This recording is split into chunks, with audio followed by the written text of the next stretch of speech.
Hi mga Kalin! Welcome back sa Elena Vines at ngayong araw ay pag-uusapan natin ang tungkol sa Universal Social Pension Update. Dahil ngayon mas lumalakas ang panawagan na magkaroon ng Universal Social Pension para sa lahat ng senior citizens sa Pilipinas at hindi lamang para sa mga indigent seniors. At ang tanong ng marami, totoo ba na magkakaroon ng monthly pension ang lahat ng seniors? Approved na ba ito at kung sakali magkano ang magiging monthly pension kung sakaling maipasa ito? Yan ang pag-uusapan natin sa video na ito kaya siguraduhin panoorin hanggang dulo dahil may mga importante tayong detalye na dapat maintindihan ng mga seniors at ng kanilang mga pamilya. Mga Kalin, ayon sa ulat na si Faustino D. III o mas kilalang si Speaker Bogie D. III ay nagpahayag ng suporta para sa panukalang Universal Social Pension. Sa kanyang pahayag ay sinabi niya mismo na obligasyon ng gobyerno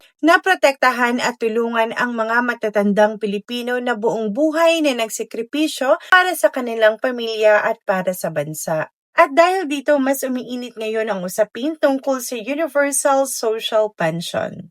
Pero bago ang lahat, linawin muna natin kung ano ba talaga ang ibig sabihin nito.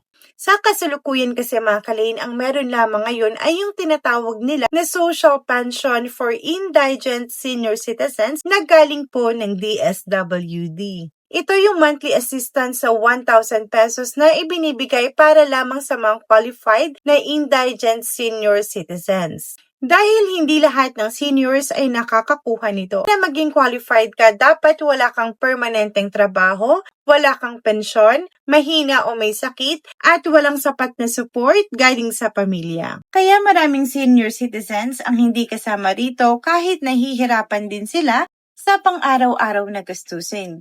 At dito ngayon pumapasok ang Universal Social Pension. Kapag sinabing universal, ibig sabihin posibleng masakop nito ang mas maraming senior citizens at hindi lang yung indigent. Sa madaling salita, ang gusto nilang mangyari ay magkaroon ng pension assistance ang lahat ng seniors o mas malawak na coverage kumpara sa kasalukuyang programa. At ayon pa kay Speaker D, ang Universal Social Pension daw ay hindi lang simpleng financial assistance. Sinabi niya na ito raw ay tungkol sa dignidad, pasasalamat at malasakit para sa mga senior citizens. Dagdag pa niya, dahil sa mahal ng gamot, pagkain at healthcare ngayon, kailangan daw talagang suportahan ang mga matatanda para matulungan silang mabili ang kanilang basic needs. At may isa pa siyang matinding sinabi. Ayon kay Speaker D, the true measure of a nation is how it cares for its most vulnerable citizens. Ibig sabihin, masusukat daw ang tunay na kalidad ng isang bansa kung paano nito inaalagaan ang mga pinaka-nangangailangan tulad ng senior citizens. At nangako rin siya na patuloy na susuportahan ng Kamara ang mga panukalang makakatulong sa mga matatanda. Ngayon mga Kalin, sino naman ang nasa likod nitong signature campaign? Ang event na ito ay pinangunahan ni Milagros Aquino Magsaysay, chairperson ng House Committee on Senior Citizens. Ayon sa kanya, ang campaign na ito ay isa ng lumalaking nationwide movement ng mga senior citizens na gustong maipasa ang Universal Social Pension Bill.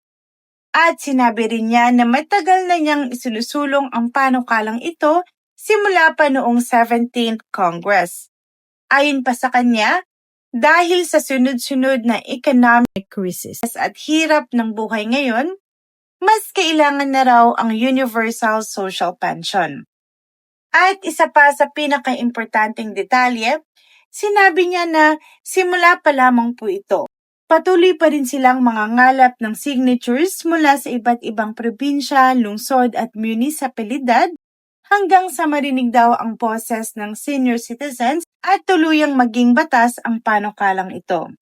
At ayon sa report, Mahigit 1 milyong signatures na ang na-turn over bilang suporta sa panukalang batas. Ibig sabihin po na talagang lumalaki na ang suporta rito sa buong bansa. Pero ngayon, ito ang pinaka-importanteng parte ng video na ito. Mga kalin, sa kasalukuyan hindi pa po batas ang Universal Social Pension. Uulitin ko po, hindi pa ito approved. Wala pa pong official implementation at wala pa pong final na halaga kung magkano ang magiging pensyon kapag ito ay naipasa.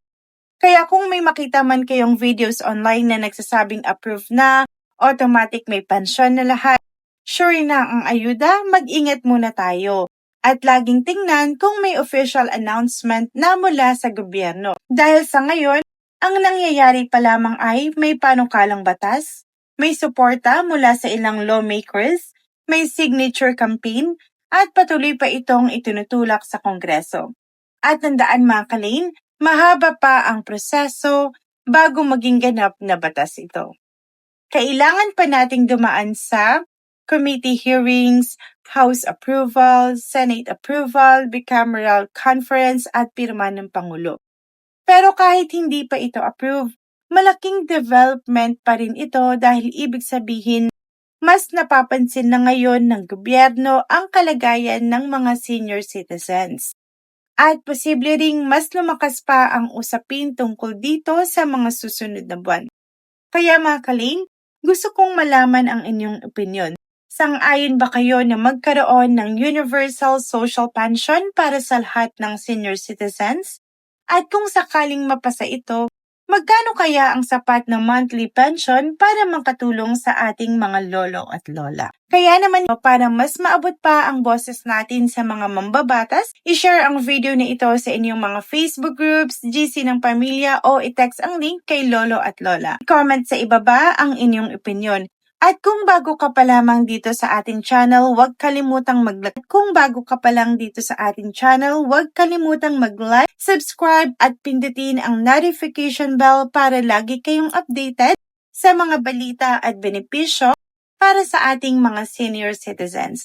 Maraming salamat sa inyong panonood mga kalin. Ingat po tayong lahat at God bless. At disclaimer po, ang video na ito ay para sa layuning impormasyon lamang at hindi opisyal na anunsyo mula sa gobyerno.